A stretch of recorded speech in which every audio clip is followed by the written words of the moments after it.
Hello my friends, my name is Paul and welcome to Common Touch Fantasy. And today we are doing a graphic novel review. Woo! Awesome, right? Alright, so first off, I read Amulet Volume 2. This is by Kazu Kabushi.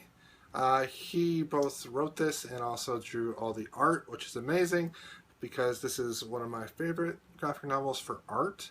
I really love the style. It's very vibrant. Each of the panels are different and it's just a little bit anime-ish, but I really like it. It's just fantastic. Now we'll show you a few pages.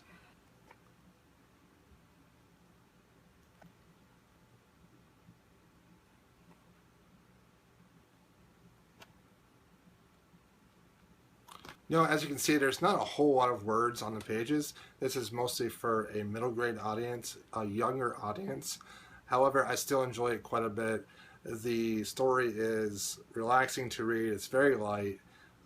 There's an evil and a good side. There's no really gray in here. You can really tell who is the bad guys, who the good guys are. And sometimes it's nice just to read something like that.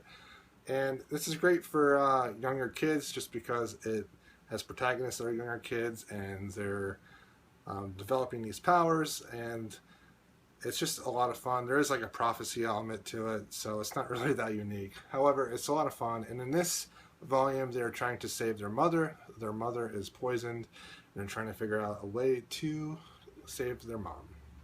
Really like it a lot.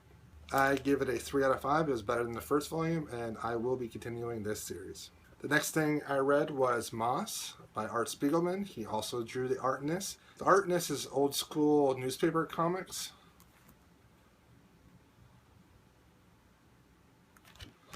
So in this, the Jewish people are drawn as mice, and the Nazis are drawn as cats, and then other people are drawn as pigs and other different animals, depending on their nationality. I really enjoyed that part. I thought that was very amusing. In this volume, Volume 2, the writer's father is now in Auschwitz, and he is trying to survive. And the things that happen to him while he's there is just heart-wrenching. It is so bad. You know, I've been to the Holocaust Museum in D.C. It was a life-changing experience. If anyone lives near Washington, D.C., go to the Holocaust Museum. It is fantastic. However, this graphic novel really shows the horrificness of the Holocaust without showing you all the gory details. Even though they're like little drawn mice, it is still heart-wrenching to see the things that happen to these Jewish people. And yeah. It's fantastic. I gave both volumes, Volume 1 and Volume 2, a 4-star. Not quite a perfect rating just because the art isn't really my thing, but the story is just fantastic. I will definitely be reading more graphic novels that are memoirs because of Moss. And last but not least, Nimona by Noelle Stevenson. She both wrote this and she also drew this.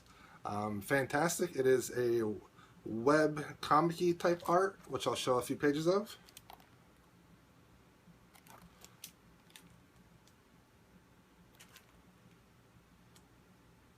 So in Nimona, it follows a villain, Lord Ballister, and it follows a guy that is proclaimed to be a hero, Ambrosius, and they used to be really good friends, and they had a falling out, and now they are arch rivals, but they see each other all the time. They really like each other. And then this young girl that's a shapeshifter comes to the evil guy, Lord Blackheart, and says, hey, I want to join you.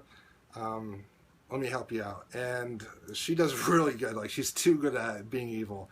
She's hurting people, and Lord Blackheart, he doesn't really want to hurt people.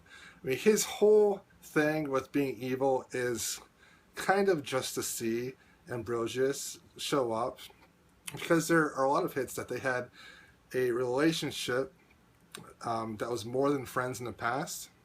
So there are a lot of homoerotic tones in this.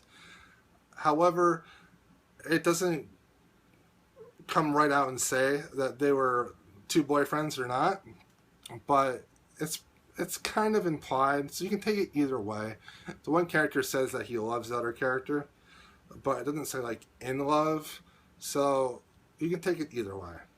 Regardless, they're two guys that are really good friends, and because of circumstances, are now arch rivals. Anyways, Nimona is a shapeshifter, and she is amazing. She is so spunky, and she's just so funny, and she just says how she feels. And what I really like about her is that she knows who she is, and she doesn't shy away from that.